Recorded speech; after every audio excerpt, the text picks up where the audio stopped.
पानसेमल। कांग्रेस के अधिकृत प्रत्याशी सुशील चंद्र भागा किरारे के खिलाफ बागी कांग्रेसी के समर्थन में उमड़ा जनसैलाब। शुक्रवार को कांग्रेस के प्रत्याशी यानी कि सुशील चंद्र भागा किरारे का विरोध करने वाली कांग्रेस पार्टी के कार्यकर्ता एवं आम जनता जनसैलाब के रूप में नामांकन दाखिल करने रिटर्निंग अधिकारी के पास पानसेमल आए एवं सुशील चंद्र भागा किरारे के खिलाफ शहर में शक्ति प्रदर्शन भी किया गया। शक्ति प्रदर्शन में लगभग 8 से 9 हजार के आसपास आम जनमानस प्रकाश खेड़कर, सुरतीबा जाधव, रमेश चौहान और जेएस के राजू पटेल के समर्थन में नामांकन दाखिल करने आए हुए थे। जनसैलाब देखकर पानसेमल शहर के व्यापारी एवं प्रबुद्धजनों के द्वारा चुनावी चौपालों जैसे कि चाय की दुकान, पान की विभिन्न चौराहे पर और ग्रामीण क्षेत्र के निवासियों के ग्रामीण जनमानस फलियों में दुकानें जैसे विभिन्न स्थानों पर जहां व्यक्ति अपना कुछ समय अपनी दिनचर्या में रखता ही है, आदि स्थानों में पूरा दिन भर फुसफुसा हट नहीं रही थी। कांग्रेस के अधिकृत प्रत्याशी सुशील चंद्र भागा किरारे बहुत बड़े अंतर से हार का मुंह देख सकते हैं, क्योंकि सूत्रों से मिली जानकारी के अनुसार माने तो कुछ अपने ही पार्टी के नेताओं का विरोध तो हर दल में लाजमी है, किंतु विरोध में आम जनमानस ही रोड पर उतर जाए तो दिखावे के घड़ियाली आंसू भी काम नहीं आ पड़ते। इस प्रकार की चर्चा भी है कि पानसेमल शहर में निर्दलीयों का शक्ति प्रदर्शन देखकर पूरा दिन भर शहर जहां आम चर्चाएं होती रही, निर्दलीयों का नामांकन रैली चर्चा का विषय रही, क्योंकि निर्दलीयों के साथ जमीनी तौर पर रोड पर आम मतदाता का निकलना मतलब कि अधिकृत प्रत्याशी का 100% हाना तय माना जा रहा है। इस प्रकार के कयास भी पानसेमल के प्रबुद्ध जन शुक्रवार के प्रदर्शन को देखकर लगा रहे हैं कि पानसेमल विधानसभा क्षेत्र हमेशा ही भाजपा कांग्रेस में चुनावी घमासान होता है, या यूं कहे कि पानसेमल विधानसभा क्षेत्र क्रमांक 179 कांग्रेस सीट कहलाती है, किंतु हम कह सकते हैं कि पहली बार देखा जा रहा है कि अब की बार का मुकाबला कांग्रेस अधिकृत प्रत्याशी बनाम कांग्रेस पार्टी के आम मतदाताओं के बीच होने जा रहा है। मतलब कि ये कहना अतिशयोक्ति नहीं होगी कि वर्तमान अधिकृत प्रत्याशी बनाम आम जनता, और जब किसी भी दल में यह स्थिति उत्पन्न होने लगती है तो अच्छे रणनीतिकार भी ऊहापोह हो जाती है।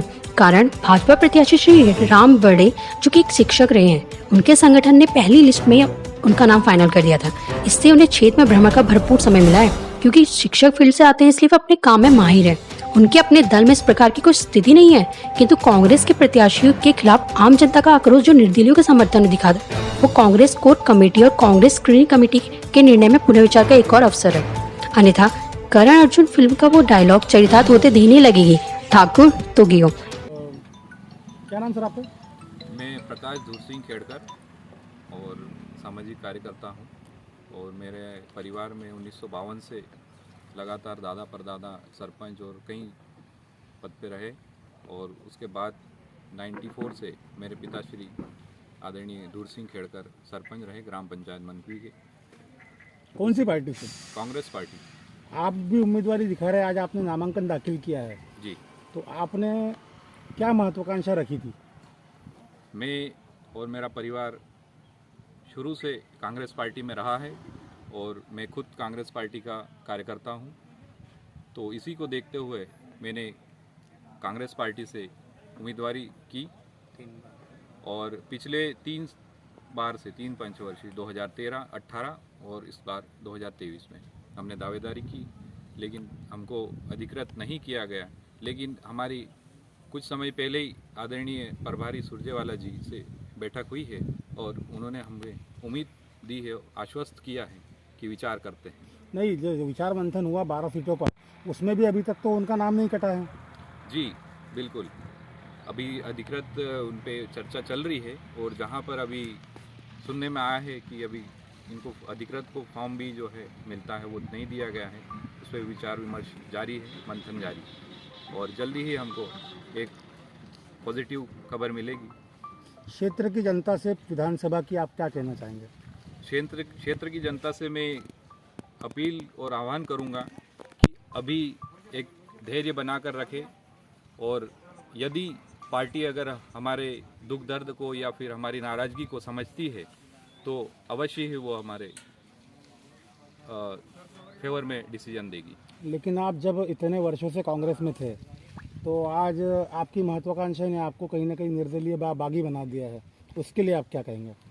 नहीं, मैं काफ़ी समय से, मेरा परिवार और मैं स्वयं कांग्रेस पार्टी से बिलोंग करता हूं, और 1952 से मेरे लगातार बताया आपको कि दादा परदादा पार्टी की सेवा करते आ रहे हैं, उसी पद चिन्हों पे मैं भी चलूँगा, और आगे भी मैं हमारे कार्यकर्ताओं को बैठकर, वरिष्ठों को बैठकर मैं पूछूंगा, विचार करूंगा, और जो भी निर्णय होगा अब जल्दी ही बताएंगे आप। अगर क्षेत्र की जनता ने मन बना लिया कि प्रकाश खेड़कर जी को इस बार चाहे निर्दलीय क्यों न हो, उम्मीदवार बनाकर चुनाव में खड़ा करना है तो आपका डिसीजन क्या रहेगा?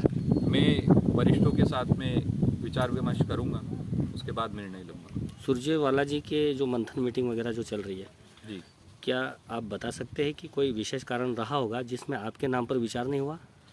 विशेष कारण ऐसा कुछ नहीं है, बस उन्होंने एक देखा वरिष्ठों के आधार पे या फिर जो भी फीडबैक मिला, एक पार्टी निर्णय लिया उन्होंने। फिर भी कार्यकर्ताओं की नाराज़गी दिन प्रतिदिन जो हो रही है मैडम किराड़े की उसमें फेवर में। क्या लगता है लास्ट समय बचा है वहाँ तक कोई संशोधन हो सकता है नाम पर वर्तमान? बिल्कुल, हमको पूरी उम्मीद है हमारे कांग्रेस पार्टी के वरिष्ठ नेताओं से, वो अवश्य हमारी सुनेंगे। ठीक, थैंक यू। और जेएस को जिले में टिकट दिया गया है जेएस के खाते में, उसके बाद भी आप 5 साल लगातार विरोध कर दीजिए। जी, जैसे कि हम लोग आप सभी को अवगत होगा कि कांग्रेस के अधिकृत के माध्यम से जिला पंचायत सदस्य हमारी माता जी है, और आज हम यहाँ पर पानसेमल विधानसभा में कांग्रेस के माध्यम से हमने टिकट मांगा था। सर्वे में भी आप सभी को अवगत है, सर्वे में अच्छे नंबरों पे रहा। उसके बाद भी कहीं ना कहीं राजनीतिक दबाव बनाकर ये लाया गया है, जिससे आज जनता जनार्दन में आक्रोश है। और आज हम चारों उम्मीदवार, हमारे गजानन दादा है, रमेश चौहान दादा है, हमारे प्रकाश भाई खेड़कर है, तमाम हम चारों कैंडिडेट एक सुर में, एक ही भाई निर्दलीय लड़ेगा और पानसेमल विधानसभा को लड़ेंगे और जीतेंगे। निर्दलीय प्रत्यक्ष रूप में आप लोग मैदान में आ रहे हैं, चंद्रभागा किराड़े का लगातार विरोध हो रहा है, क्या कहेंगे?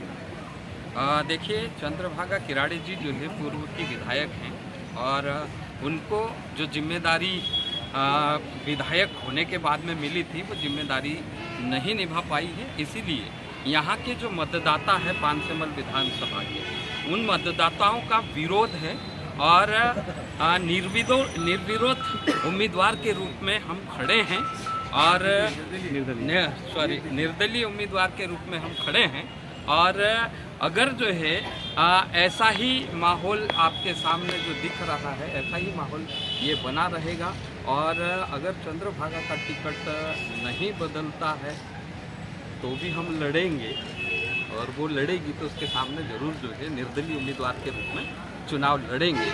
और ऐसे उम्मीदवार का चुनाव, अभी तक जो विरोध हो रहा था वो रैली, धरना और अन्य तरीके से हो रहा था, लेकिन अभी जो है आमने सामने है तो चुनाव उनके सामने लड़ेंगे और उनको हरा के हम जीतेंगे।